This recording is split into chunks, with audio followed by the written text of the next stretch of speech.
నమో మహద్భ్యో ఋషిభ్యో గురుభ్యో నమః. శ్రీ వాసుదేవమయమైన సభా సదస్సుకి శవనీయ నమస్సులు సమర్పణ చేసుకుంటూ, గయాక్షేత్రంలో ధర్మపృష్టము, బ్రహ్మసరస్సు, అక్షయవటము ఇత్యాది ముఖ్య స్థలములున్నాయి. అక్కడ కూడా పితృవిధులు చేయించే విధానం ఒకటి చెప్పబడుతున్నది. ఇంకా ఇతర తీర్థముల గురించి కూడా కీర్తించారు. గయా ప్రాప్తం సుతం దృష్ట్వా పితృణాం ఉత్సవో భవేత్. గయకి వెళుతున్న కొడుకును చూసి పితరులు ఉత్సవం చేసుకుంటారటండి ఇక్కడ. అందుకే త్రిభిపుత్రస్య పుత్రత అన్నప్పుడు గయాశ్రాద్ధం అనేది మూడవదిగా చెప్పారు అక్కడ. జీవతో వాక్యకరణం ప్రత్యబ్దం భూరిభోజనాత్. తర్వాత వాక్యం ఏంటి? గయాశ్రాద్ధం. ఇది పుత్రుని పుత్రత్వానికి సార్థకతిస్తున్నది. అంతేకాదు, అక్కడికి వెళ్ళి తన పాదాలతో అక్కడున్న జలాన్ని తగిలినప్పటికీ కూడా అది పితృలకు తృప్తి కలిగిస్తుందట. అది చెప్తున్నాడు ఇక్కడ దాని యొక్క విశేషం. పద్భ్యామపి జలం స్పృష్ట్వా అస్మభ్యం కిల దాస్యతి. అది చెప్తున్నారు. ఆత్మజోవా తథాన్యోవా గయాకూపే యదా తదా. అంతేకాదు, ఆత్మజులు ఇవ్వడం ఒకటి ఉన్నది, అంటే కొడుకులు మొదలైన వాళ్ళు చేయడం. అంతేకాదు, కారుణ్య దృష్టితో ఎవరిని ఉద్దేశించి మనం చేసినా అది వారిని తరింపజేస్తుందట. దీనికి సంబంధించి ఒక ప్రత్యేకమైన కథను కూడా ఇక్కడ వివరిస్తున్నారు. ఒక వ్యాపారి గయకు వెళుతూ ఉంటే తన పితరులు కర్మ చేసుకోవడానికి తాను వెళుతున్నట్ట. ఆ వెళుతూ ఉండగా తోవలో ఒక ఆయన ఎదురయ్యట, ఒక ప్రేతం. ప్రేతము అనే మాటకు సరిగ్గా తెలుసుకోవాల్సింది ఏంటంటే, ఈ ఉపాధి పోయింది, ఇంకా ఏ గతి కలగలేదు. ఆ స్థితిలో ఉన్నటువంటి జీవుణ్ణి ప్రేతం అంటారు. ఇది తెలుసుకోవాలి. అందుకే దాన్ని భయపడిపోవాల్సింది ఏమీ లేదండి. ఇది ఉన్నప్పుడు మనం దేహులం అనిపించుకుంటున్నాం, ఇది లేక మరొకటి రాక ఉన్న స్థితిలో మనల్ని అది అంటారు. అర్థం చేసుకోండి. వాళ్ళు కనుక ప్రేత శబ్దం వినగానే భయపడిపోనక్కర్లేదు. జీవుడు కూడా శరీరం వదిలిన తర్వాత ప్రేతత్వం నుంచి బయటపడ్డానికి కొంత టైం పడుతుంది. ప్రతివాడు ప్రేతత్వ దశను అనుభవించక తప్పదు. కానీ వాడు చేసుకున్నటువంటి జీవన కర్మగతి ఒకటి, తర్వాత వారు చేసే కర్మగతి ప్రకారంగా ప్రేతత్వ ముక్తి ఏర్పడుతుంది. ప్రేతత్వ ముక్తి ఏర్పడితేనే స్వర్గానికి గా నరకానికి గాని ప్రయాణం మొదలవుతుంది. ప్రేతత్వ ముక్తి లేకపోతే రెండిట్లో ఎక్కడికి వెళ్ళలేడు, తేలియాడుతూ తిరగాల్సిందే ప్రకృతిలో. గుర్తుపెట్టుకోండి. ఎందుకంటే ఇది ఉన్నంతకాలం అది తెలియదు. మన ఇంట్లో ఉన్నంతకాలం దేశంలో ఏం జరుగుతుందో తెలియదు, బయటకు వస్తే తెలుస్తుంది. కనుక ఈ దేహంలో ఉన్నంతకాలం అది తెలియదు. కనుక ఇదిలో ఉన్నప్పుడు హాస్యాలు చేస్తాం, వెక్కిరిస్తాం, అది ఉన్నాయో ఎవడు చూడొచ్చాడు అంటాడు. ఇది పోయిన తర్వాత అప్పుడు చూసి చేసేదేం లేదు. ఆ స్థితికి తగ్గ జాగ్రత్తలు ఇప్పుడే తీసుకోవాలి. అంతే. నువ్వు ఈ ఇల్లు ఖాళీ చేయక తప్పదు ఏడాదిలో, అంతవరకే నీకు నిర్దేశం పడిందని తెలిసాక తర్వాత ఏడాదిలో మరో ఇంటికి తగ్గ ఏర్పాటు ఇప్పుడే చూసుకోవాలి. కొత్త ఇల్లు కట్టుకోవడము లేదా మరో అద్దెకి సిద్ధం కావడము చూసుకోవాలి. సరిగ్గా అప్పుడు చూసుకుందామని అంటే బయటకు లాగేసాక ఏది ఉండక అటు వెళ్ళలేక ఇటు వెళ్ళలేక అల్లల్లాడుతూ ఉండాలి. కనుకనే శాస్త్రములు దయతో చెప్తాయి, మనం అదృష్టంతో విని బాగుపడాలి. వాటిని ప్రశ్నిస్తూ కూర్చున్నామనుకోండి, వాటి దయను అర్థం చేసుకోలేక మనం దురదృష్టవంతులమైపోయి సద్గతులు పొందలేము. కనుకనే మనమేమిటో పట్టి ఇచ్చే జ్ఞానం ఇది. నేను ఈ దేహాన్ని దేహాన్ని దేహాన్ని దేహాన్ని దేహాన్ని అనుకునే వాడికి తర్వాత అసలాత్మ ఏంటో తర్వాత గ్రహించవచ్చు ఇక్కడ. కనుకనే ఒక విధంగా మీకు ఇవి వినడం వల్ల ఆత్మజ్ఞానం అనేది కూడా లభ్యమవుతుంది. కొంతమంది అనుకుంటారు పురాణాలన్నీ కూడాను ఏదో ధర్మ ప్రచోదనకు పనికొస్తాయి కానీ ఆత్మజ్ఞానానికి పనికిరావని. కానీ ఆత్మజ్ఞానానికి పనికిరాని మనందరినీ పరిపూర్ణంగా తీర్చిదిద్దడమే. అది వేదముఖంతోనే ఆ పనే చేశాడు. వేదముఖము వేదాంతమే కదా. దాని తర్వాత ఆయన చేసినది పురాణములతోనే ఆ పనే చేశాడు. ఆయన అసలు ఉద్దేశం అదే. కానీ అది పొందడానికి ఇవన్నీ వీటి ద్వారానే జరగాలి. అందుకు ఆయన ఇన్ని వివరిస్తున్నాడు. అసలు మనం ఏమిటో అర్థం చేసుకోవడం కోసం ఇది సహకరిస్తున్నది. ఆ కారణం చేతనే ఇక్కడ ఆ వైశ్యునికి ఒక ప్రేతం ఎదురయ్యి చెప్తోందిట, నాకు ఉన్నంతకాలం తెలియలేదు కానీ ఆడు తర్వాత నాకు సరిగ్గా కర్మ జరగలేదయ్యా బాబు. ఏదో నువ్వు నాకు తెలిసిన వాడివి, మీ ఊరు వాడిని, నాకు ఇంకా సద్గతులు రాలేదు, ఈ సూక్ష్మదేహంతోనే తిరుగుతున్నాను, నన్ను ఉద్దేశించి గయలో ఏదో నా కోసం చెయ్యవయ్యా అని అడిగట్ట. సరేనని ఇతడు వచ్చి ఈ వైశ్యుడు తాను చేయవలసిన పితృకర్మలు మొదలైనవన్నీ అక్కడ చేసుకుంటూ కారుణ్యంగా అతన్ని ఉద్దేశించి కూడా చేయడం వల్ల అతడికి ప్రేతత్వ విముక్తి జరగడమే కాకుండా అది కలిగించిన ఇతడి పుణ్యానికి గాను తర్వాత ఇతడు ఒక ఉత్తమమైనటువంటి క్షత్రియ జన్మను పొందెట్ట. ఎవరు? ఈ వ్యాపారి మళ్ళీ పొందెట్ట.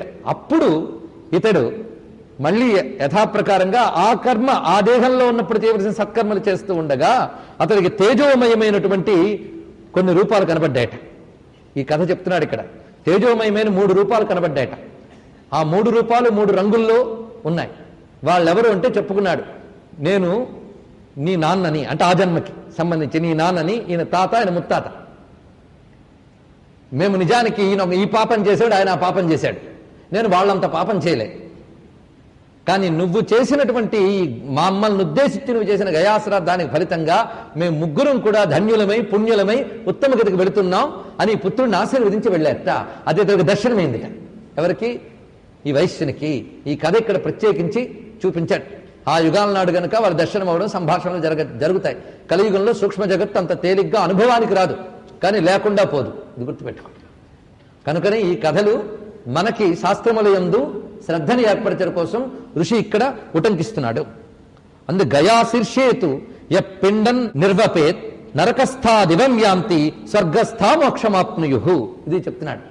గయలో ఎవరిని ఉద్దేశించి మనం పిండ ప్రదానం చేస్తామో వారు ఒకవేళ నరకంలో ఉంటే స్వర్గానికి వెళ్తారు, స్వర్గంలో ఉంటే అంతకంటే ఉన్నత స్థితి అనే బ్రహ్మలోకాదులకి మోక్షానికి వెళ్తారు సుమా అని స్పష్టంగా ఇక్కడ వ్యాసదేవుడు చూపిస్తున్నాడు. అందుకే ఇక్కడ గయలో ప్రత్యేకించి గయలో పెట్టే శ్రాద్ధం వల్ల ఎంత నరక స్థితిలో ఉన్నవారైనా సరే తరింపజేయబడతారు. మన ఇళ్లల్లో పెట్టే శ్రాద్ధాల వల్ల అంత తేలిగ్గా మహాపాప జీవులు తరించడం కష్టం. అందుకే ఇంట్లో పెట్టినప్పటికీ గయా శ్రాద్ధాదులు చెయ్యాలి. ఎందుకంటే పూర్వీకుల్లో ఎవరు ఎలాంటి పాపాలు ఉన్నారో మనకు తెలియదు.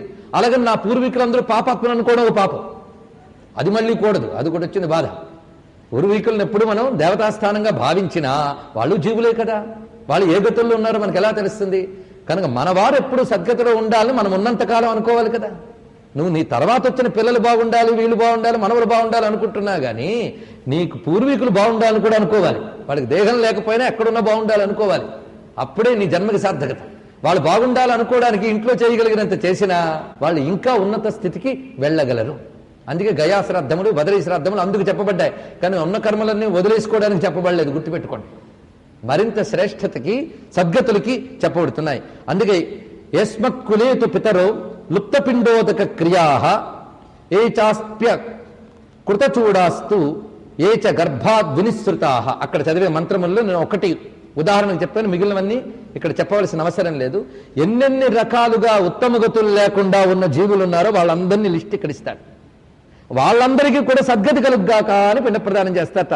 అవి వింటే చాలండి, హృదయం అంటూ ఉంటే కళ్ళు చెమర్చుతాయి. మనకి వాటి అర్థం తెలిస్తే కళ్ళు చెమర్చుతాయి. ఎందరెందరో గతి లేకుండా ఉన్న వాళ్ళందరికీ సద్గతులు కలగాలి. కనుక బ్రతుకున్న వాళ్ళ క్షేమం కోసం చూడడం ఎంత అవసరమో పోయిన వారు కూడా సరైన స్థితిలో ఉండేటట్టు చూడడం అంతే అవసరం. వీళ్ళైతే కనిపిస్తున్నారు, వాళ్ళైతే కనిపించడం లేదు, కానీ వాళ్ళకి వీళ్ళకి అవసరం. ఇంకా బ్రతుకున్న వారి కోసం చూసిన దానికంటే ఇది ఇంకా అవసరం. ఎందుకంటే బ్రతుకున్న వాడికి కొంత వాడి శరీరం సహకరిస్తుంది, నువ్వేం చేయకపోయినా. వీళ్ళకి పాపం శరీర ఉపాధులు లేవు గనక వీళ్ళకి ఇంకా అవసరం. గుర్తుపెట్టుకోండి. ఇది తెలియక మనం ఈ శరీరమైన భ్రాంతి చేత మనమే సత్కర్మలకు దూరం అవుతున్నాం. అలా ఉన్నప్పుడు మనకి ఏ సద్గతులు కలుగుతాయో ఆలోచించుకోండి. అందుకు పితరులు ఇలా పనులు చేసే వాళ్ళ పట్ల నిన్న మనం చెప్పుకున్న 31 పితృగణములు కూడా సంతోషిస్తాయనే విషయాన్ని చక్కగా వివరిస్తూ ఆది కాలంలో ఈ గయపై పాదం పెట్టి ఈ స్థలాన్నంతటి కూడా పవిత్రం చేసినటువంటి వాడు నారాయణుడు. అందుకే ఇది ఆది గదాధర క్షేత్రము అని చెప్పబడుతుంది. ఆది గదాధరుడు, గయలో గదాధరుడు. ఇక్కడ నారాయణుడు గదాధర నామంతో ఉన్నాడు. అందుకే ఆది గదాధర. అక్కడ విష్ణు పాదం అని చెప్పబడుతూ ఒక శిల కనిపిస్తుంది. అది గయ శీర్షస్థానం. అక్కడ ఉంటుంది ఆ విష్ణు పాదం. అక్కడ పిండ ప్రదానం చేస్తే అది అక్షయమవుతుంది. ఎవరికి? పూర్వీకులకి. అంతేకాదు పెట్టిన వీడికి కూడా నా తర్వాత గతేమిటని భయం అక్కర్లేదు. అది దానికి చెప్తున్నారు. పెట్టిన వాడికి కూడా సద్గతి ఇస్తుందంటే ఇంకా దాని యొక్క మహిమ చెప్పండి. అక్కడికి వెళ్ళగానే మనమైతే చుట్టుపక్కల ఇలా ఉందేమిటి, అలా ఉందేమిటి అనుకుంటూ ఉంటాం. ఎప్పుడైనా క్షేత్రం ఈ కంటికి కనబడేది కాదు. దేవతలు అధిదైవత స్థానంలో ఉంటారు. నిన్న మనం చెప్పుకున్నాం అధిదేవత అని ఒక మాట ఉన్నది. పితృల గురించి చెప్తూ ఏమన్నాడు నిన్న రుచి ప్రజాపతి? అధిదేవతా స్వరూపములుగా ఉన్న అని ఒక మాట అన్నాడు. అధిదేవతలు అధి దేవతలు ఈ కంటికి కనిపించరు. ఈ కంటికి మట్టి నేల కనిపిస్తాయి. ఈ కంటికి కనిపించని వాళ్ళు అర్థమవుతున్నది కదా. అందుకే క్షేత్రానికి వెళ్ళినప్పుడు వాళ్ళు ఉన్నారని భావన తెచ్చుకోవాలి. కలియుగంలో క్షేత్రశక్తి కూడా ప్రచ్ఛన్నంగా ఉంటుంది తెలుసుకోండి. కొన్ని క్షేత్రాల శక్తి ఊడిపోతుంది, కానీ కొన్ని మహాక్షేత్రాలు తమ శక్తిని గుప్తంగా దాచుకుని శక్తిని ప్రచ్ఛన్నంగా ఉంచుకుంటే బయటకు మామూలుగా కనిపిస్తాయి. ఎవరో యోగ్యులు మాత్రమే ఆ ప్రచ్ఛన్న శక్తిని విశ్వసిస్తారు, ముందు సాధన ద్వారా అనుభవానికి తెచ్చుకుంటారు తర్వాత. అర్థమవుతుంది కదా. కనుకనే గయలో ఆ ప్రచ్ఛన్న శక్తి దాగి ఉందిట. అది ఎవరికి తెలుస్తుంది? ఏ శుద్ధజీవులకు. కానీ గయ అనగానే ఇదేదో పిండాలు పెట్టేటువంటి చోటు లేదా పితరులకు చోటు కొందరు అంటారు. అవన్నీ చేస్తారు కనుక కొంచెం భయంగా ఉంటుందని. నిన్న మనం చెప్పుకున్నాం, పితృదేవతల పట్ల ఏవైనా భయంకర భావాలుంటే నిన్నటి ప్రవచనంతో పోవాలి. వాళ్ళ పట్ల మనకి కలగలసిన సద్భావం. వాళ్ళు శుభస్వరూపులు. పితృకర్మ అశుభం కాదు, ఇది తెలుసుకోండి. కొందరు పితృకర్మలను అశుభకర్మల్ని ఇంకేవో మన నిత్య యజ్ఞంలో భాగం. దేవయజ్ఞం పితృయజ్ఞం కనుక పితృకర్మ శుభమే.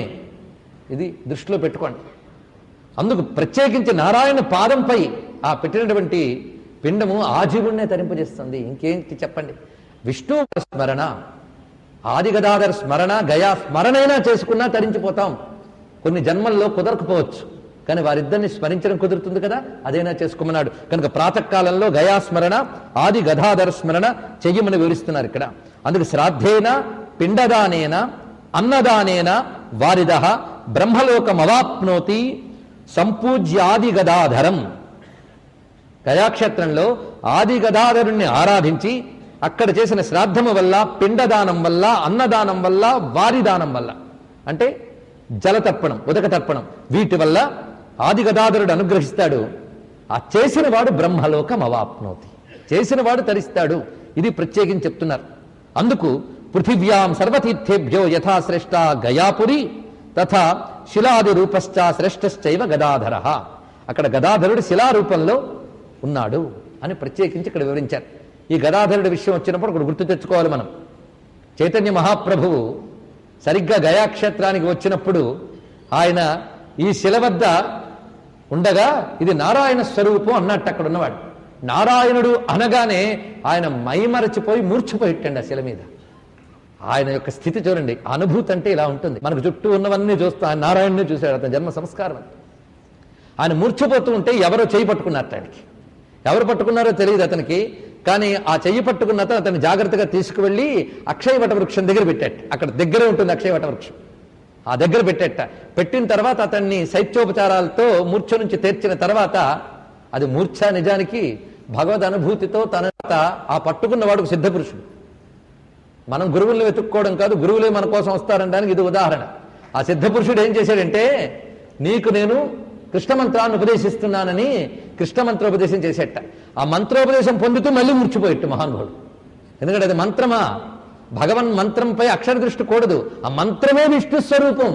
ఇది ఎన్ని మార్లు నేను చెప్తుంటా, చెప్పడం నేను చెప్తూ ఉంటా, వినడం వాళ్ళ వాళ్ళ విశేషం. నేను చెప్పేదేముంది. అతడు మాత్రం ఆ మంత్రాన్ని విష్ణువుగానే భావించాడు కనుక మంత్రం ద్వారా కృష్ణ చైతన్యం ఆయనలో ప్రవేశించిన అనుభూతిని మళ్ళీ ముడిచిపోయాడు మహానుభావుడు. చూడండి, అలాంటి సమాధి అవస్థని ఆయన పొందాడు గయాక్షేత్రంలో. అది విష్ణు భక్తికి కూడా ముఖ్యమైన క్షేత్రం అని చెప్పడం కోసం ఈ వివరణ చెప్పడం జరిగింది. ఈ విధంగా మనకి దివ్యమైనటువంటి గయాక్షేత్రము, గయా శ్రాద్ధ విధి చెప్పుకున్నాం. ఈ గయా శ్రాద్ధ విధి చెప్తూ అప్పుడు రుచి ప్రజాపతి కథ చెప్తారు.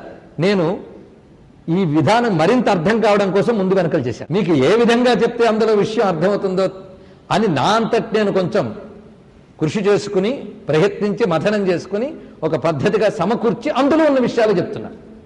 అందులో సందేహం లేదు. ఈ విధంగా అక్కడ వివరించి వీటి తర్వాత మనం ప్రత్యేకించి చెప్పుకుంటున్న కొన్ని విశేషములు ఉన్నాయి. ఇది కూడా నిత్య జీవిత విధానానికి సంబంధించినవే. వీటన్నిటినీ ఆచారకాండలో భాగంగా చెప్తూ ఉన్నారు. ఆచారకాండ అంటే తెలుసు కదా, మనం ఆచరించవలసిన విషయములు చెప్పే కాండ ఆచారకాండ. వ్రత విధానములు మనం చెప్పుకున్నాం. దేవయజ్ఞ పితృయజ్ఞములు చేసిన వాళ్ళు ఏ విధమైన జీవన శైలి కలిగి ఉండాలి అని చెప్పుకున్నాం కదా. అందులో ఇక్కడ మరికొన్ని విశేషములు చెప్తున్నారు. ఇందులో గృహస్థ ధర్మముల విశేషం ప్రత్యేకించున్నాయి. ప్రతి ఆశ్రమం ఎలా ఉండాలో వివరించారు. కానీ గృహస్థ ధర్మానికి సంబంధించిన విశేషములు, బ్రహ్మచారి ధర్మములు ఇత్యాదులన్నీ ప్రత్యేకించి చెప్పారు. ప్రతి వ్యక్తి కూడా జీవితంలో చేయవలసిన పనేమిటి నిన్న నేను చెప్పాను. చిత్తశుద్ధి కోసం ప్రయత్నం. చిత్తస్య శుద్ధయే కర్మ. చిత్తాన్ని శుద్ధం చేయడానికే సంస్కారములు, కర్మలు చెప్పబడుతున్నాయి. అందుకే వ్యక్తి పుట్టిన దగ్గర నుంచి మన సంస్కృతిలో సంస్కారములతోనే సాగిస్తాం. సంస్కారం అవడం చేతనే వాడు మానవుడు అనిపించుకుంటున్నాడు.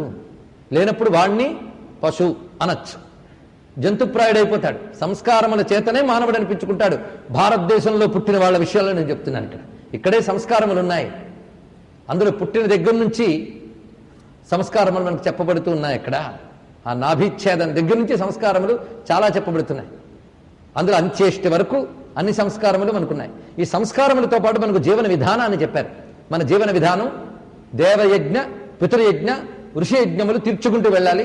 మరో 2 యజ్ఞములు కూడా భూతయజ్ఞ, ఋషి యజ్ఞములు కూడా మనం చెప్పుకున్నాం. మనుష్య యజ్ఞములు, ఇలా పంచయజ్ఞములతో కూడినదే జీవితం అని ముందే మనం చెప్పుకున్నాం. అవి చెయ్యకపోతే కృతజ్ఞతా దోషం వస్తుంది.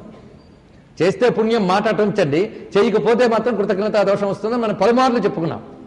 కనుకనే ఈ పంచయజ్ఞమయమైన జీవితంగా ఉండాలి ప్రతి మానవుడి జీవితం కూడా. ఇది భారతీయ వేద ధర్మం. గరుడ పురాణం కూడా అదే చెప్తుంది మనకి. అలా ఉండేవారు నిరంతరం కూడా శుద్ధత కోసం ప్రయత్నించాలి, నిరంతరం చిత్తశుద్ధి కోసమే. అందుకే మనం మమ ఉపాత్త దురితక్షయ ద్వారా శ్రీ పరమేశ్వర ప్రీత్యర్థమని ప్రారంభిస్తూ ఉన్నాం. మన సంప్రదాయం అది. చిత్తం శుద్ధం కానిది తరించలేం కదండి. ఈశ్వర అనుగ్రహము, చిత్తశుద్ధి ఈ రెండూ లేనిది మనం తరించలేం. కనుక చిత్తస్య శుద్ధి కోసం చేయవలసిన కర్మలు, వీటికే ప్రాయశ్చిత్త కర్మలు అని చెప్తున్నాడు ఇక్కడ. ప్రాయశ్చిత్తములు. అసలు ఎందుకు ప్రాయశ్చిత్తం? పాపం చేస్తే కదా ప్రాయశ్చిత్తం. కనుక ప్రాయశ్చిత్తం అంటే ఏమిటి? కానీ కొన్నిటితో మన లెక్క తెలియనివి కూడా తీసేవచ్చు. అలాంటివి కొన్ని సులభమైన ప్రక్రియలు. ఋషులకు కూడా ఎంత దయ అంటే మేడీజీ పద్ధతులు చాలా చెప్పారు. వాళ్ళు దయ ఎలాగోలా మనల్ని బాగు చేయాలని. భగవంతుడికి దయ ఉంది, ఋషులకి దయ ఉంది. వాళ్ళకంత దయతో వాళ్ళు చిన్న చిన్న మార్గాలు చెప్పారు. కానీ వాళ్ళ దయ గొప్పదే, మన దౌర్భాగ్యం ఇంకా గొప్పదనుకోండి, ఆ చిన్నపాటి మార్గాలు కూడా చెయ్యం. ఎందుకంటే విషయం తెలుసుకునే అవకాశం దొరకడం కూడా అదృష్టం. కొంతకాలానికి నిక్కచ్చిగా చెప్పేవాళ్ళు ఉంటారా లేదా అనేది పెద్ద సందేహం. కలిగి ముదురుతున్న కొద్దీ ఆ సందేహం వస్తున్నది.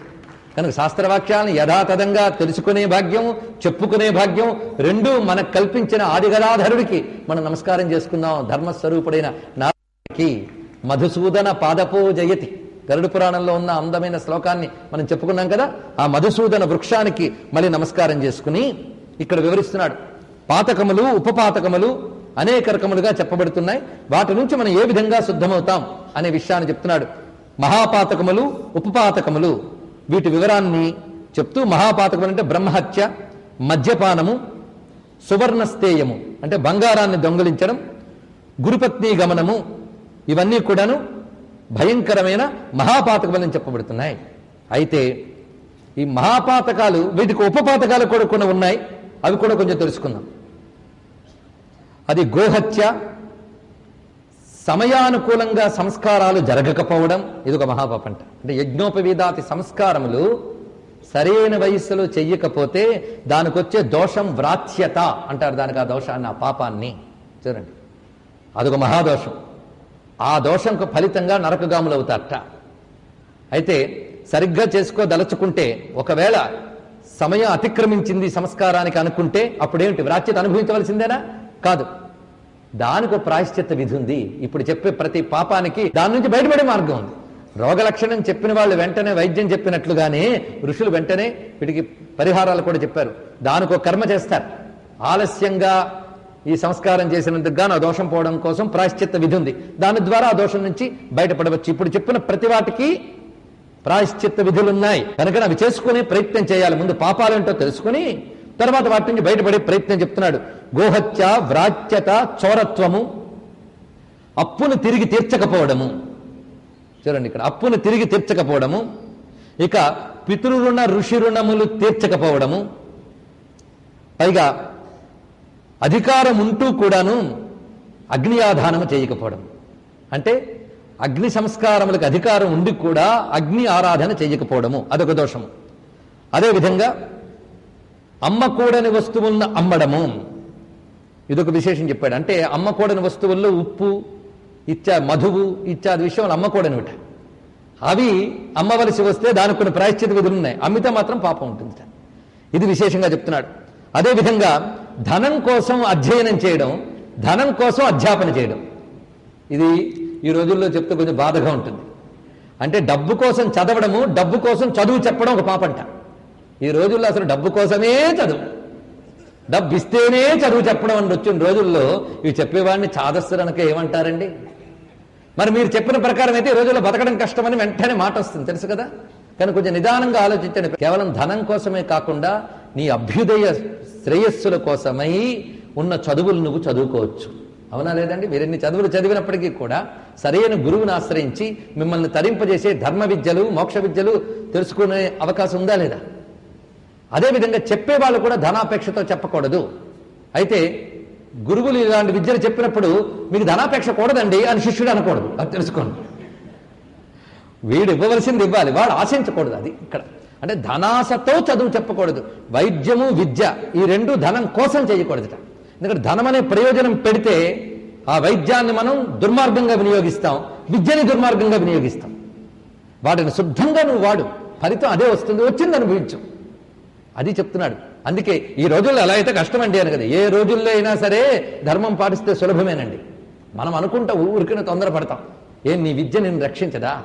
విద్య జడ పదార్థం కాదు, ఇది గుర్తుపెట్టుకోండి. నువ్వు నిజంగా విద్యను ఏమీ ఆశించకుండా చెప్తే ఆ విద్యాది దేవత నీకు అన్నీ ఇస్తుంది, ఇందులో సందేహం లేదు. ముందే దాన్ని నువ్వు అమ్ముకుందాం అంటే చాలా ప్రమాదం. దాన్ని నమ్ముకో, అమ్ముకోకు. ఇది దాన్ని నమ్ముకో, ఆ విద్య నీకు అన్నీ ఇస్తుంది. అమ్ముకున్నావా ప్రమాదం. కనుక విద్యను విక్రయించకూడదు అనే విషయాన్ని ఇక్కడ చెప్తున్నాడు. విద్య కోసం, ధనం కోసం విద్యను అభ్యసించేవాడు, ధనం కోసం విద్యను చెప్పేవాడు, వీళ్ళు కూడా ఉపపాతకం చేసినటువంటి వారే. అదేవిధంగా పరస్త్రీ సాంగత్యం చేసినటువంటి వాడు, దుర్జన సాంగత్యం చేసినటువంటి వాడు, ఇక స్త్రీవధ చేసినటువంటి వాడు, ఇత్యాదులు ఇంకా చాలా చెప్పాడు. నాస్తికుడు, ఇంకా చాలా ఉత్పాతకాలు చెప్పబడుతున్నాయి. చాలా మందికి తెలిసినవి ఇందులో ఉన్నాయి కనుక నేను విషయాలకు వెళ్ళట్లేదు. మరికొన్ని విశేషముల్లో చెప్తున్నది ఏంటంటే స్వాధ్యాయము, తనపై ఆధారపడిన పుత్రులు, భార్య, తనపై ఆధారపడిన బంధువులు, వీళ్ళని విడిచిపెట్టినటువంటి వాడు పాతకానికి పోతాడు. ఇది కూడా వాళ్ళని పరిత్యాగం చేసినటువంటి వారు అంటే స్వాధ్యాయాన్ని విడిచిపెట్టినటువంటి వాడు, తనపై ఆధారపడిన వాళ్ళని విడిచిపెట్టినటువంటి వాడు పాతకానికి పోతాడు. అదేవిధంగా అసత్ శాస్త్రములను అధ్యయనం చేసిన వాడు కూడా పాతకాలకు లోనవుతాడు సుమా. ఇలాగా నిందిత కర్మలు చెయ్యరాదు అనే దీన్ని బట్టి తెలుస్తున్నది. అయితే వీటన్నిటికీ కూడాను ప్రాయశ్చిత్తములు చాలా చెప్పారు. గురు నింద చేసినా, వేద నింద చేసినా బ్రహ్మహత్యా పాతకమే. బ్రహ్మము అనే మాటకి ఇక్కడ వేదము, జ్ఞానం అని అర్థం కూడా తీసుకోవాలి, తపస్సుని అర్థం కూడా తీసుకోవాలి. ఆ తపో జ్ఞానాన్ని, వేద జ్ఞానాన్ని గురు నింద చేయడం, గురు ధిక్కారం చేయడం, ఇవన్నీ కూడా బ్రహ్మహత్యా పాతక కిందకి వస్తున్నాయి. అదేవిధంగా ఇక్కడ రజస్వల స్త్రీతో సుఖించిన, కుటిలతకి పోయి అక్రమ సంబంధాలను చేసుకున్న, ఇవన్నీ కూడా గురుతల్ప గమన దోషంతో సమానమే. మహాపాతకాలు అనగానే వాటి కింద ఏవే వస్తాయో మళ్ళీ వివరిస్తున్నాడు ఇక్కడ. మద్యపానాదుల గురించి, రకరకాల మద్యపానములు కూడా మహాపాతకం కిందే చెప్పబడుతున్నాయి. ఇలాగా పంచమహాపాతకాలు ఇవి చెప్పి వీటి నుంచి బయటపడడానికి వైదికమైన కొన్ని వ్రతములు ఉన్నాయి. అవి చాంద్రాయణాది వ్రతములు. ఇప్పటికీ వాటి విషయములున్నాయి. కొన్ని కృచ్ఛ్ర వ్రతములని, తప్త కృచ్ఛ్ర వ్రతములని, రకరకములైన ప్రాయశ్చిత్త విధులు ఇప్పటికీ దొరుకుతున్నాయండి.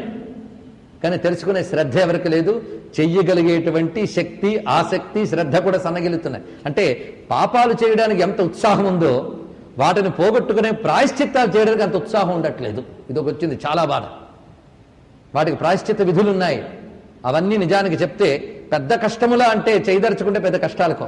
కొన్ని 5 రోజులు, కొన్ని వారం రోజుల పాటు ఉపవాసాది ప్రక్రియలతో మొదటి రోజున కేవలం నక్తవ్రతం చేయడం, మొదటి రోజు ఏకభక్తం, రెండవ రోజు నక్తవ్రతం, మూడవ రోజు ఉపవాసం, అవి చేస్తూ పంచగవ్య ప్రాసన చేస్తూ ఇలాంటి విధానములతో కొన్ని కృచ్ఛ్ర వ్రతములు చెప్పారు. కృచ్ఛ్ర అంటే అతి కష్టముగా చెయ్యవలసిన అని అర్థం. చూసారా? నవ్వుతూ చేసిన పాపాన్ని పోగొట్టుకోవడానికి కష్టపడి ప్రాయశ్చిత్తం చేసుకోవాలి, గుర్తుపెట్టుకోండి. అంతే కదండి? నవ్వుతూ చేసిన పాపానికి కష్టపడి ప్రాయశ్చిత్తం చేసుకోవాలి, లేకపోతే ఏడుస్తూ అనుభవిస్తాం. అది నవ్వుతూ చేసిన దానికి ఏడుస్తూ అనుభవించాలని సామెత తెలుసా? పాపం నవ్వుతూ చేస్తాం, పాప ఫలం ఏడుస్తూ అనుభవిస్తాం. నువ్వు ఏడుస్తూ అనుభవించకుండా ఉండాలి అంటే కష్టిస్తూ ప్రాయశ్చిత్తం చేసుకోవాలి. అయితే ప్రాయశ్చిత్తానికి ఏం చేయాలి అది కూడా చెప్పాడు. ప్రాయశ్చిత్తానికి ముందు పశ్చాత్తాపడాలట.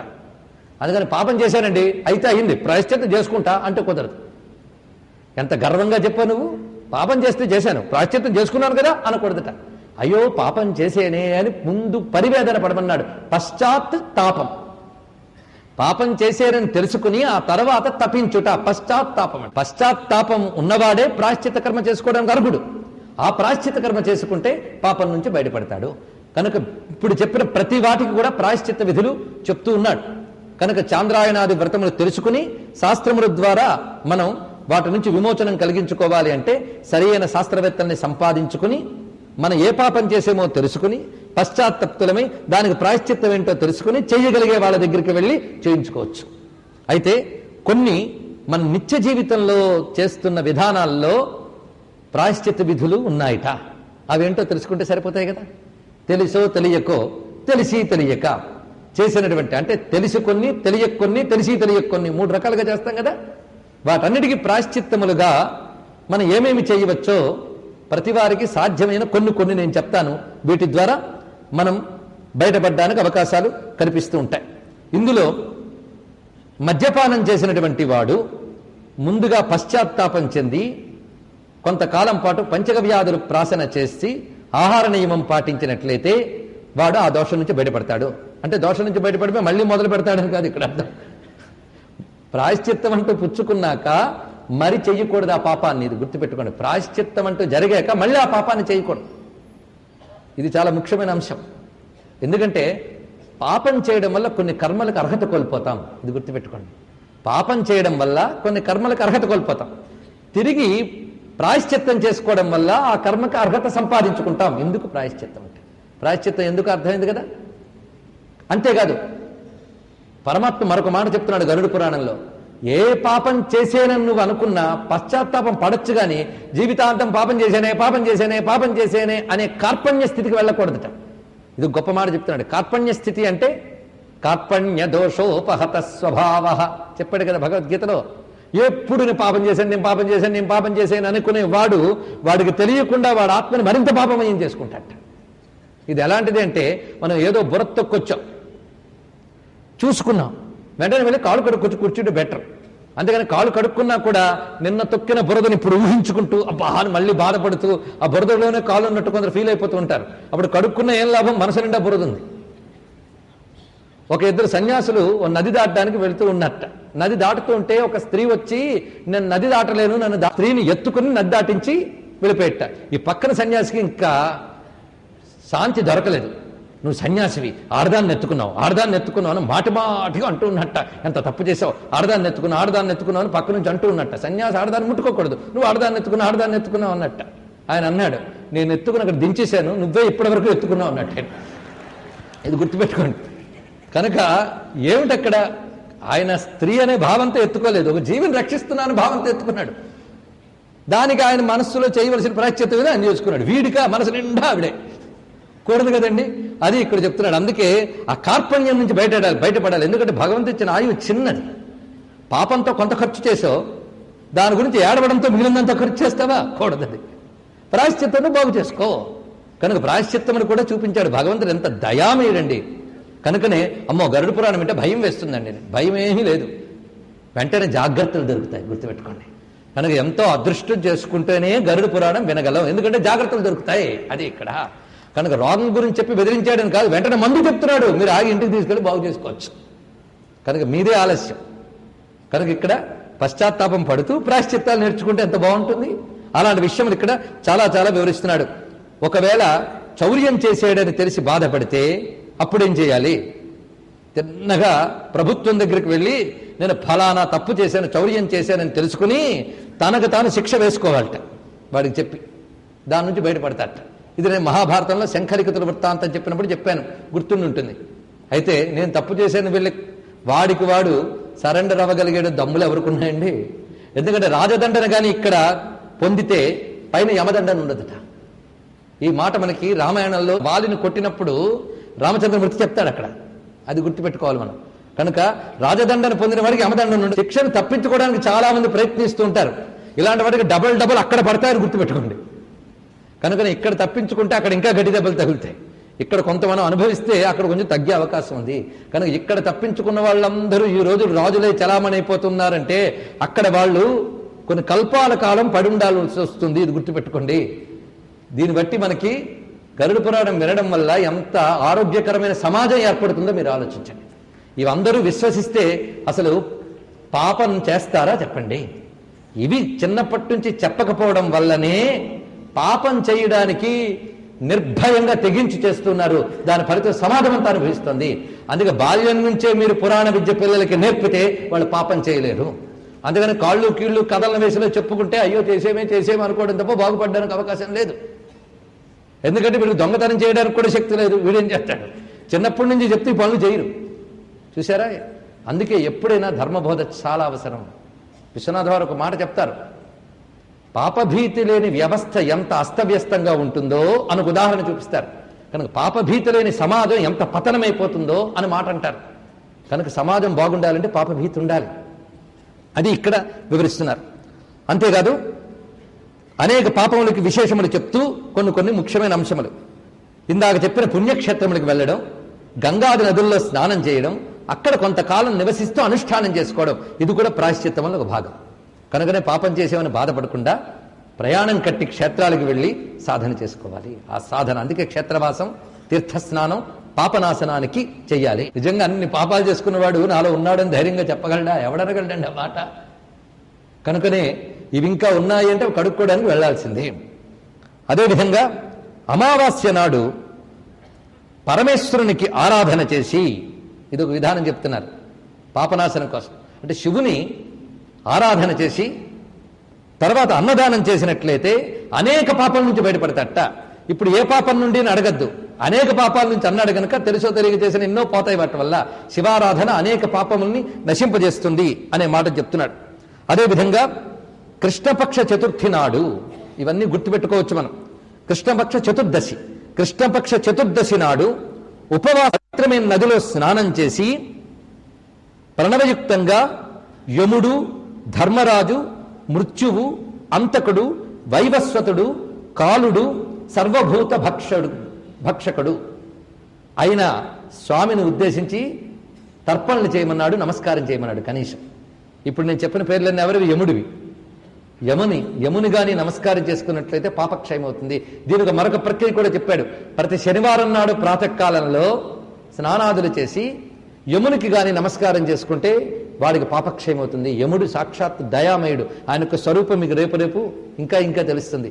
యముడు దయామయుడు. యమస్మరణ చాలా విశేషము.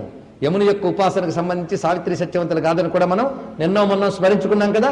కనుక యమనామములు చెప్పారు. యమాయ నమః, ధర్మరాజాయ నమః, మృచ్చవే నమః, అంతకాయ నమః, వైవస్వతాయ నమః, కాలాయ నమః, సర్వభూత క్షయాయ నమః. ఇవి యమునికి సంబంధించిన నామములు. ఇవి చెప్పి కనీసం నమస్కారమైనా చేసుకోవాలి.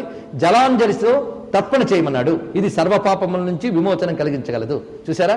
కృష్ణపక్ష చతుర్దశి పుణ్యనది స్నానం తర్వాత చేయవలసినటువంటి విధానము ఇదొకటి చెప్పి, అదేవిధంగా కార్తీక శుక్లపక్ష షష్ఠి నాడు ఉపవాసం చేసి సప్తమి నాడు సూర్యదేవతను ఆరాధించినట్లయితే వాడు పాపముల నుంచి విమోచనం పొందగలడు. ఇవన్నీ మనం చేయగలిగేవి కదా. ఏదో ఒకటే చేయగలమా? మన షష్ఠుల్లోనూ బతుకుతున్నాం, చతుర్దశుల్లోనూ బతుకుతున్నాం. కనుక ఆ తిథుల్ని సద్వినియోగం చేసుకుని పాపాల నుంచి బయటపడడానికి ఉన్న మార్గములది. అలాగే శుక్లపక్ష ఏకాదశి వ్రతం, మనం ఏకాదశి వ్రతం చేసాం. ఏకాదశి నాడు ఉపవసించి ద్వాదశి నాడు విష్ణువుని ఆరాధన చేసి ఆ విష్ణు నివేదితమైన ఆహారాన్ని పాలనగా పుచ్చుకున్నట్లయితే వాది సర్వపాపక్షయం జరుగుతున్నది. ఇంకా సూర్యచంద్ర గ్రహణ సమయంలో మంత్రజపం చేసిన, ఇది చూసారా? కొంతమంది సూర్యచంద్ర గ్రహణాలు, ఇది చాలా సూక్ష్మమైన శక్తులుంటే భౌతికంగా కనబడం. కానీ కలి ఎంత విజృంభిస్తున్నాడంటే, ఇది సూర్యచంద్ర గ్రహణ సమయాల్లో కొంతమంది పని కట్టుకుని బయలుదేరి అప్పుడు తిన్నా పర్వాలేదు, ఇదంతా మూఢనమ్మకాలు అని బయలుదేరతాం. మూఢనమ్మకం అంటే ఏంటో మీకు చెప్పాను నేను. శాస్త్రంలో చెప్పిన దాన్ని విడిచిపెట్టి తనకు తోచింది నమ్మకంగా ఏర్పరచుకుంటే మూఢనమ్మకము. మూఢనమ్మకాలు ఏంటో గుర్తున్నాయా? మనం చెప్పాను. గరుడ పురాణం ఇంట్లో ఉంచుకోకూడదు, ఆ 10 రోజులే చదవాలి, ఉట్టప్పుడు చదవకూడదు, వినకూడదు, అవన్నీ మూఢనమ్మకాలు. ఎందుకంటే శాస్త్ర ప్రమాణం లేదు. శాస్త్ర ప్రమాణమైన విశ్వాసాన్ని శ్రద్ధ అంటారు, మూఢనమ్మకం అన్నారు. ఆ విషయం మీకు చెప్పడం జరిగింది కదా. అలాంటిది మన పవిత్రమైనటువంటి ఋషులు చెప్పిన ఈ సూక్ష్మ విషయాల్ని స్థూలమైన మైక్రోస్కోపులతోనూ టెలిస్కోపులతోనూ తెలుసుకోలేం. అది ఆ టెలిస్కోపిక్ అండ్ మైక్రోస్కోపిక్ దృష్టికి దొరకదు.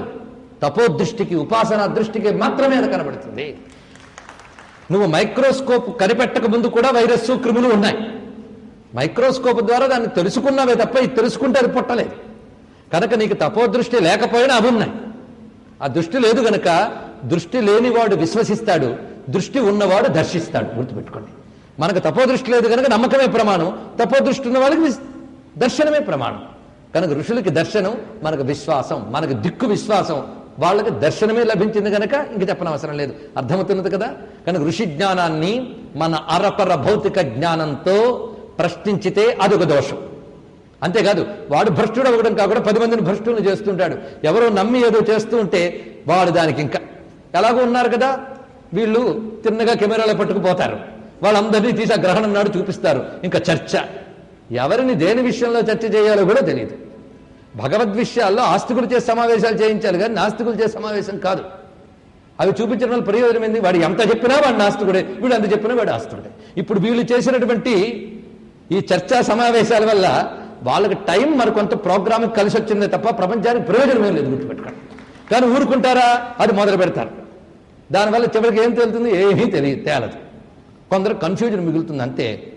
అందరినీ నాస్తికులుగా ఎవడూ చేయలేడు, అందరినీ ఆస్తికులుగా ఎవడూ చేయలేడు. ఎవడి కర్మ వాడి కొద్ది కాలుతూ ఉంటుంది. గుర్తుపెట్టుకోండి. ఊరికనే తీరి కూర్చుని శాస్త్ర నింద అని చేసిన పాపం ఆ కార్యక్రమాల్ని ప్రదర్శించిన ఛానళ్ళ వాళ్ళకి వస్తుంది. గుర్తుపెట్టుకోండి. దేవనింద శాస్త్రనింద ఎంత పాతకమో తెలిసిందా?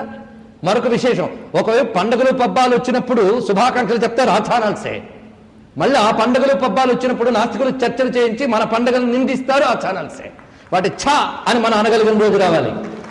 అంతేగాని ఏది ఇతర మతాల పండుగల నాడు వచ్చి చెప్పమనండి. వాళ్ళ ఎక్కడ మీరు నేను ఎలా పుట్టేమో హిందూ మతం అలాగే పుట్టింది దేశంలో. హిందూ మతం ఈ దేశపు నేటివ్ రిలీజియన్. మీకు నాకు ఎలా మాతృభూమో హిందూ మతానికి కూడా దేశం మాతృభూమి. నీకు నాకు ఎలా బ్రతికే అర్హత ఉందో అలాగే ఇక్కడ కూడా బ్రతుకుతుంది. మరొక్క విషయం చెప్తాను మీకు. ఈ మధ్య అమెరికా దేశానికి వెళ్ళినప్పుడు ఆగస్టు 15 అక్కడ ఉన్నాను. అందులో మన భారతీయుల సంఘముల్లో పతాకావిష్కరణ చేసుకున్నారు. ప్రతి హిందూ మందిరంలో కూడా భారత జాతీయ పతాకాన్ని ఆవిష్కరించారు. ఇది గుర్తుపెట్టుకోండి. ఒక హిందూ మందిరంలో భారత జాతీయ పతాకాన్ని ఆవిష్కరించే భాగ్యం నాకు దొరికింది. కానీ ఇతర మత ప్రార్థనా మందిరాల్లో ఒక్కదానిలో కూడా భారత జాతీయ పతాక ఆవిష్కరించలేదు. అంటే హిందువు మాత్రమే భారతదేశాన్ని తనది అని భావించగలడనే విషయాన్ని తెలుసుకోండి.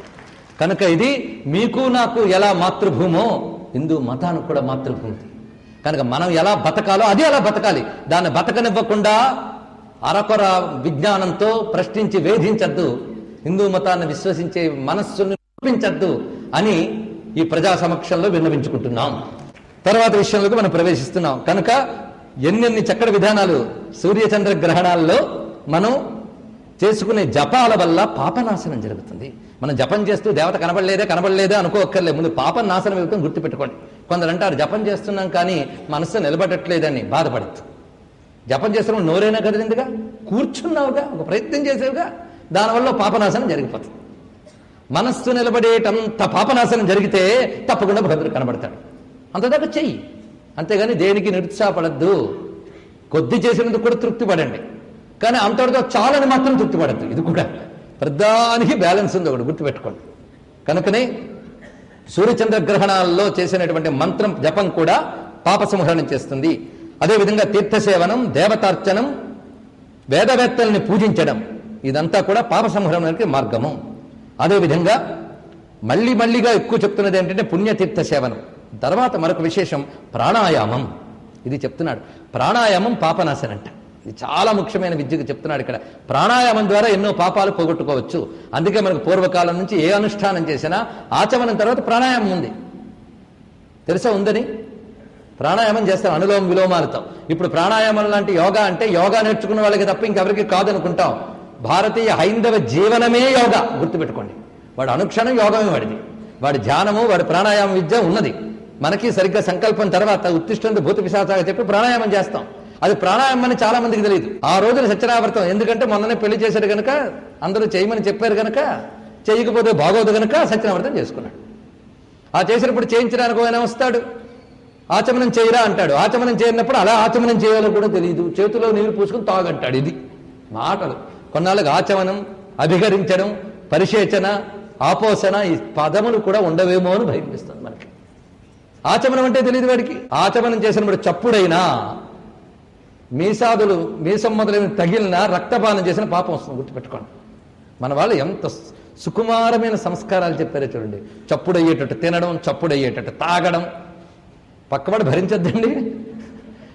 మన వాళ్ళకి టేబుల్ మేనర్స్, ఈ మేనర్స్ మనకున్నంత ఎవరికి కనబడవు అసలు భోజనాలు ఇంకా 2 చేతులతో పీక్కుతునే దేశాలు ఉన్నాయి. కుడి చేత్తో మాత్రమే తినాలని చెప్పిన సంస్కారం భారతదేశాన్ని దేనాడు, గుర్తుపెట్టుకోండి. ఎన్ని విషయాలు మనం చెప్పాము ఇక్కడ. కనుక ఆచమనం చేయడం, ఆచమనం చేశాక ప్రాణాయామం అంటే వీడికి తెలియదు, ఇటు అటు చూస్తాడు, ముక్కు పట్టుకోండి అంటాడు, వాడు వెంటనే పురోహితుడు ముక్కు పట్టుకోపోతాడు, అది కాదు మీది అంటాడు, వెంటనే వీడు పట్టుకుంటాడు, అదే ప్రాణాయామం. అది కాదు ప్రాణాయామం అంటే, గుర్తుపెట్టుకోండి. ప్రాణాయామ విద్య అనులోమ విలోమాలతో రేచకపూర్వకాలతో చేయాలి. ప్రాణాయామం చాలా ముఖ్యమని చెప్పారు. అయితే ప్రాణాయామం చేస్తూనే జపము ధ్యానము చేస్తే అది మరో గొప్ప విశేషం. ఈ రెండూ లేకుండా ప్రాణాయామం చేసినా పర్వాలేదు, అది కలిపి చేస్తే సగర్భం. నేను అనేక మార్లు చెప్పాను ఈ విషయం మీకు. కనుక సగర్భ ప్రాణాయామం పాప సంహరణానికి మార్గము. అంతేకాదు ఏ పాపానికి ఎన్ని మార్లు ప్రాణాయామాలు చేయాలో చెప్పాడు. 1 మారు ప్రాణాయామంతో కొన్ని పాపాలు పోతాయి, 3 మార్లు ప్రాణాయామాలతో కొన్ని పాపాలు పోతాయి, 10 మార్లు ప్రాణాయామంతో కొన్ని మార్లు పోతాయి. ఆ విధానాలు మనకి ఆయా అనుష్ఠానాల్లోనూ చూపిస్తూ ఉంటాడు. ఆచమన విధి, ప్రాణాయామ విధులు. కనుక ప్రాణాయామం కూడా ఇక్కడ చెప్పాడు. అయితే స్త్రీ గురించి చెప్తూ, నిజానికి స్త్రీ శరీరమే శుభకరమైన శరీరంట, అది పవిత్రమైన శరీరంగా వర్ణించే మన స్మృతులు. అయితే స్త్రీకి వీడికి చెప్పిన ప్రాశ్చిత వ్రతాలు లేవుట. ఆమెకు ఒక్క వ్రతం చేస్తే చాలా అన్ని పాపాలు దగ్ధమైపోతాయన్నాడు ఇక్కడ. అది అందరూ ఒప్పుకోరు యుగంలో, కానీ అది గొప్ప వ్రతంట. పతివ్రత, పాతివ్రత్యం, అది సర్వ దోషాల్ని దహనం చేయగల సుమా అన్నాడు. అంటూ ఉదాహరణ ఏం చెప్తున్నాడు తెలుసా ఇక్కడ వ్యాసదేవుడు? జానకీదేవి ఈ వ్రతంతోనే అంత భయంకరమైన లంకలో కూడా ధైర్యంగా క్షేమంగా ఉండగలిగింది. ఆవిడ తపస్సు వల్ల రామచంద్రమూర్తి జయించగలిగాడని చెప్పాడు.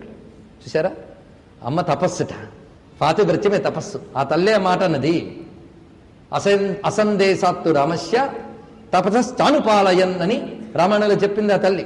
ఆవిడ చేసిన తపస్సు ఏమిటి అక్కడ? పాతివ్రత్యం. కనుక పాతివ్రత్యం అనే దాన్ని ఇక్కడ ముఖ్యంగా చెప్తూ ఉన్నాడు. ఆ ప్రాయశ్చిత్త విధులతో, ఆ వ్రతాచరణ కూడా ప్రాయశ్చిత్త విధులే. మనం చెప్పిన అష్టమి వ్రతం, ఏకాదశి వ్రతం, చతుర్దశి వ్రతం, గణపతి పూజ, సూర్య పూజ, ఇవన్నీ కూడా ప్రాయశ్చిత్త విధులే. అందుకే వాటిని మళ్ళీ ఇక్కడ కూడా స్మరిస్తున్నాడు.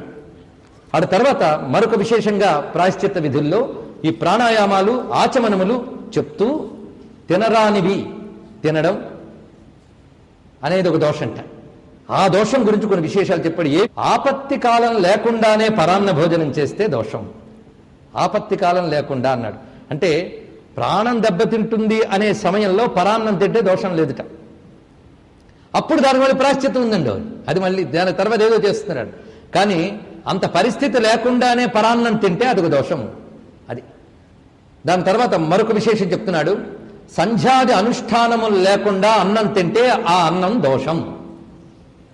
ఇలా చెప్పాను ఏమనుకోవద్దండి, ఉన్నది చెప్తున్నా. కోపం ఏదైనా వస్తే వ్యాసుడి మీద రావాలి. ఆయన మీద కోపం వస్తే మహాపాపం. అది మళ్ళీ చెయ్యకపోవడం ఒక పాపం, ఆయన మీద కోపం రావడం రెండో పాపం.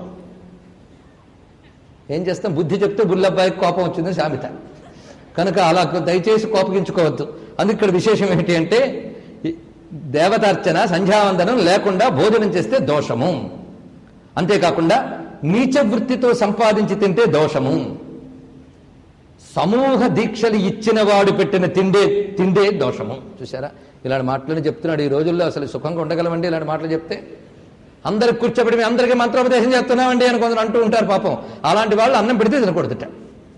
కనుక సమూహ దీక్షలు, కొన్ని మంత్రాలని సమూహాలుగా కూర్చోబెట్టి చెప్పేస్తారు. సమూహాలుగా కూర్చి ఎందుకండి చెప్పకూడదంటే, నామాలైతే చెప్పచ్చండి. నిన్న మనం చెప్పుకున్నవన్నీ అటువంటి నామమంత్రములు చాలా గొప్పవి. ఈ సమూహంలోనూ అందరూ సమూహం అంతా శ్రద్ధగా వింటారా? మాకైతే ఆ భ్రమలు లేవు. సమూహం అంతా శ్రద్ధగా వింటారని భ్రాంతి మాకు ఎప్పుడూ పోయింది. ఎవరో ఒకరిద్దరు వింటారు శ్రద్ధగా, ఆ నామాన్ని మంత్రంగా పఠించి వాళ్ళు సిద్ధి పొందుతారు. భగవత్ సాక్షాత్ మహామంత్ర దీక్షలు ఇవ్వరాదు. ఈ రోజుల్లో పంచదశలు, బాలలు కూడా సమూహంలో చెప్పే మహాత్ములు ఉన్నారు. కాగితాలు పంచే వాళ్ళు ఉన్నారు, మృత్యుంజయ మంత్రాన్ని, గాయత్రి మంత్రాన్ని. అంతేకాదు మన కార్లు చివర కూడా అద్దాల మీద మృత్యుంజయ గాయత్రి మంత్రాలు రాసుకు తిరుగుతూ ఉంటారు. ఇవన్నీ కూడా మహాపాపాలండి, గుర్తుపెట్టుకోండి. మంత్రం రహస్యంగా నామాలు రాసుకోండి, తప్పలేదు. ఆ నామం అవతలవాడు అన్న పుణ్యం మీకు వస్తుంది. కానీ నియమరహితంగా మంత్రం అవతలవాడి చేతి జపింపజేసిన పాపం తెచ్చుకోకూడదు కదా.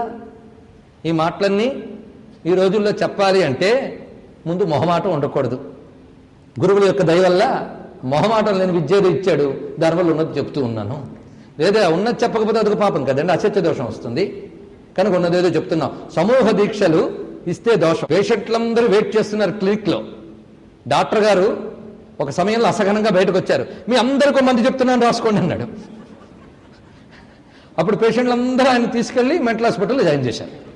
ఎందువల్ల అందరికీ మంది ఉండదు. ఒక్కొక్క పేషెంట్ని చూడాలి, వాడు జబ్బేంటో తెలుసుకోవాలి, బాడీ స్థితి ఏం తెలుసుకోవాలి. 10 మంది షుగర్ పేషెంట్కి ఒకే మందు రాయిట్టే డాక్టర్, తెలుసా? ఇక డాక్టర్లు కూడా ఉన్నారు కదా, వాళ్ళకి తెలుసు. అలాగే ఏమి ఔషధానికి అంత మర్యాద, మంత్ర మర్యాద లేదా? ఔషధం పాటి శక్తి లేదా మంత్రానికి? మంత్రానికి శక్తి ఉందని నమ్మితే నియమం ఉందని అంతకంటే నమ్మాలి. అందుకే సమూహ దీక్షలు ఇచ్చిన వాడికి పెట్టిన తిండి తినకూడదు. ఇంకా క్రోధి పెట్టిన తిండి తినకూడదు, చాలా విశేషం. నటవిటాదులు వండి పెట్టిన తిండి తినకూడదు. నిర్దయగా ఉగ్రంగా పెట్టిన తిండి తినకూడదు. డంభాచారంతో పెట్టిన తిండి తినకూడదు. ఉచ్చిష్ట భోజనం చేయకూడదు. ఆయుధాలు అమ్ముకు బ్రతికేవాడు పెట్టిన తిండి తినకూడదు.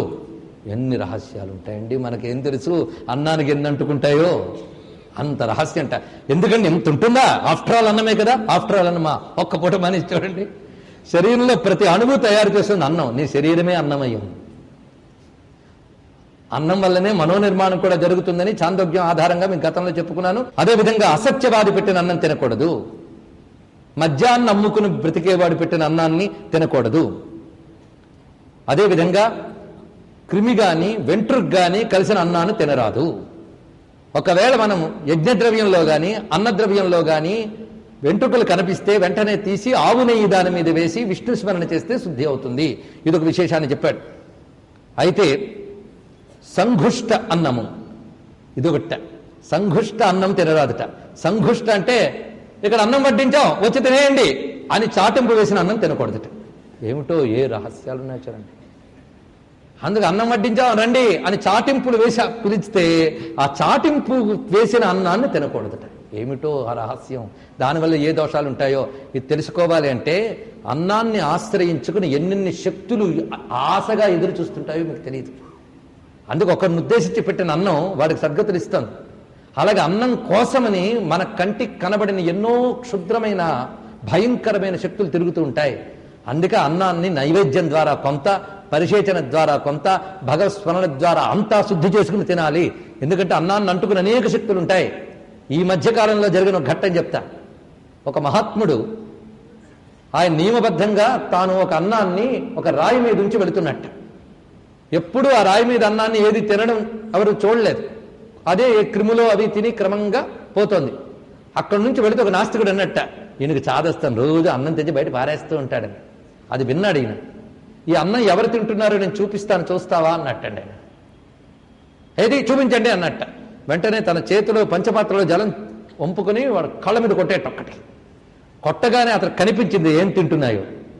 కంటికి కనబడిన ఎన్నో సూక్ష్మ శక్తులు ఆ అన్నం మీద పడి తింటున్నాయట. ఇది ఆ రహస్యం మనకేం తెలుస్తుందండి? మనకేం తెలుస్తుంది? అలాంటి భూత బలి, అది భూత బలి, అది చేసిన పుణ్యం వీడిని కాపాడుతుంది. ఇది తెలుసుకోవాలి. అందుకే బయటకు కూడా పారేయడానికి వీలు లేకుండా గిన్నెని ఊడ్చేస్తారు కొందరు. అలాంటి వాళ్ళని పాపభోజనులు అంటారు. నువ్వు పారేసిన అన్నాన్ని తిని బతికే జీవులు కొందరు ఉంటారు, ఇది గుర్తుపెట్టుకోండి.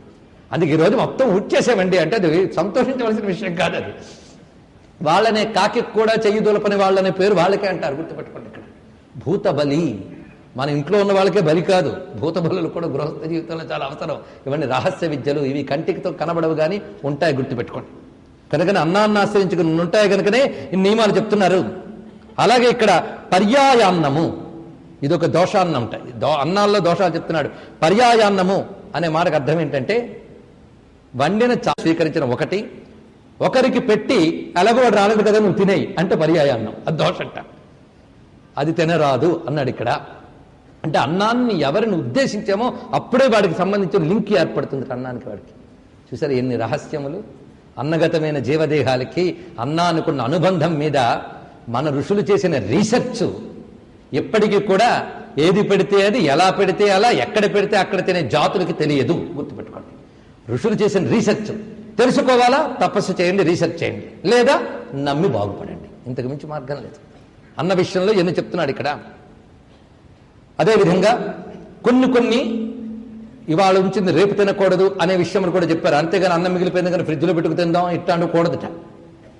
ఎందుకంటే ఏదో ఆధునిక సంకేతాలు వచ్చాయని ఎంగిల్ని కూడా దాచుకు పెట్టుకు తినే రోజులు వచ్చాయి. ఏం చేస్తాం? అవన్నీ దోషభూయిష్టములు.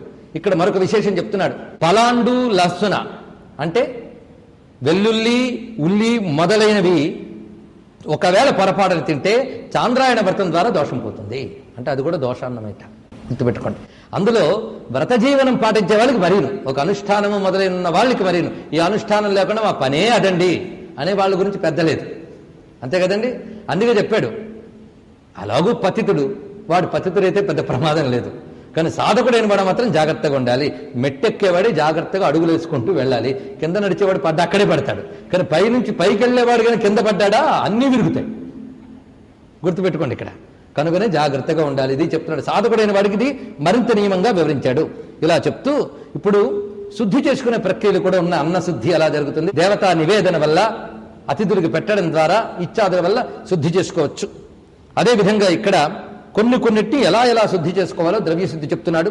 స్వర్ణము, వెండి మొదలైనవి కాస్త కడిగి చేత్తో రుద్దితే శుద్ధి అవుతాయి. అదేవిధంగా తామ్రపాత్ర, ఇత్తడి పాత్రలు ఇవి అయితే ఏ విధంగా శుద్ధి అవుతాయంటే క్షార ఆమ్ల మిశ్రిత జలం అన్నారు. క్షారామ్ల మిశ్రిత జలం. క్షారము ఆమ్లం అంటే పులుపు మొదలైనవి, ఉప్పు పులుపు మొదలైన వాటితో కలిపి చేసిన జలంతో అవి శుద్ధి అవుతాయి. అందుకని తామ్రపాత్ర నిన్న వాడి ఇవాళ మళ్ళీ తోమకుండా వాడితే అది మంచిది కాదు.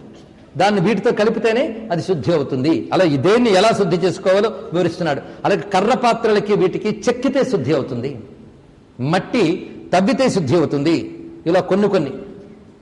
అదేవిధంగా మరికొన్ని విశేషముల్లో చెప్తున్నది ఏమిటంటే రజస్వల స్పర్శించిన అన్నము, రజస్వల వండిన అన్నము, రజస్వల వడ్డించిన అన్నము మహాదోషభూయిష్టమైన అన్నముగా చెప్తున్నాడు ఇక్కడ. ఇది కూడా ఇందులో ఉన్నదే, రజస్వల స్పృష్టాన్నం.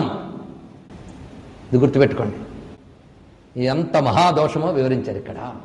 దాన్ని బట్టి కనీసం ఆ 3 రోజులైనా ఆ తల్లికి విశ్రాంతినిచ్చి వీడు వండుకుంటే ఏమైందండి? కాదు, అది కూడా తెలియాలి. ఇవి చెప్తే చాలా మందికి బాధ కలుగుతాయి, కానీ ఉన్న విషయాలు చెప్పుకుంటున్నాం మనం.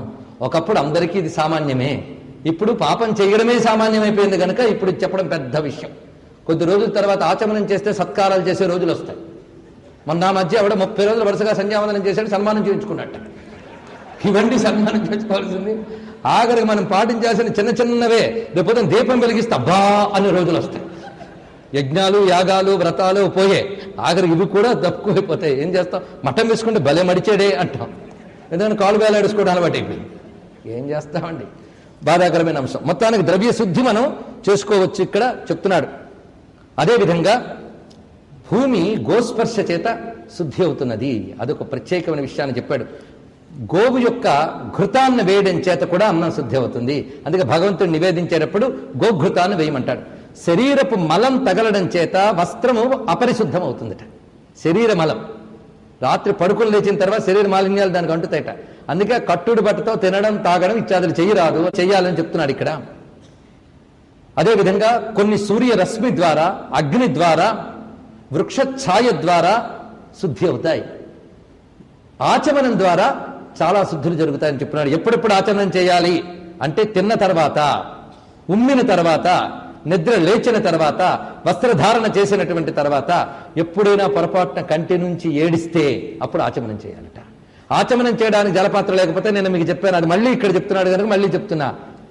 దక్షిణ శ్రవణాన్ని స్పర్శ చేసి సూర్యుని చూసి నమస్కరించుకుని ఇష్టదేవత స్మరణ చేసిన ధన్యవాదం. అది రాత్రి సమయం అయితే సూర్యుని తలంచుకోండి చాలు. భగవత్ స్మరణ చేసుకుంటే చాలా ప్రాయశ్చిత్త విధులు, ద్రవ్యశుద్ధి విధులు వివరిస్తున్నాడు. ఆడ తర్వాత ముఖ్యంగా స్త్రీకి పాతివ్రత్య ధర్మంతో పాటు గర్భపాతము, పతినింద ఈ రెండు కూడదని ప్రత్యేకించి చెప్పాడు. గర్భపాతం తనంత తాను చేసుకుంటే మహాదోషం అన్నాడు. ఒకవేళ తెలిసి పశ్చాత్తాపడితే బాగా శుద్ధి చేయగలిగేది పంచగవ్యములు. అది చేసుకుని దాంతో పశ్చాత్తాపడి భగవదత్యం చేసుకోవాలి అనే విషయాన్ని చెప్తున్నాడు. ఇందులో రాజనీతి, దండనీతి, అదేవిధంగా స్త్రీ పురుషులు, వర్ణాశ్రమాలు, వాటన్నిటికి సంబంధించినవి లోక వ్యవహారములు. లోకంలో ఎలా వ్యవహరించాలి అనగానే ట్రిక్స్ ఎలా ప్లే చేయాలి, టోపీలు ఎలా పెట్టాలి, అది కాదు. వ్యవహారం అంటే లౌకిక వ్యవహారాలంటే ఇవి అనుకుంటారు చాలామంది. లోకంలో ఎలా వ్యవహరించాలి. ఎందుకంటే ఎన్ని ధర్మాలు చెప్పినా పరిస్థితులు ఒకటి వస్తూ ఉంటాయి. అలా ఏ ఏ పరిస్థితులకు ఎలాగా తన ధర్మం దెబ్బతినకుండా కాపాడుకోవాలో చెప్పేదే నీతి. నీతి అంటే నడిపించున్నది. నయతి ఇది నీతి. నయం, వినయం, నీతి. ఈ నీతి ప్రకారం నడిపించేవాడు నేత. నేతకే నీతి లేనప్పుడు వీడికి ఇంకే ఉందండి ఇక్కడ.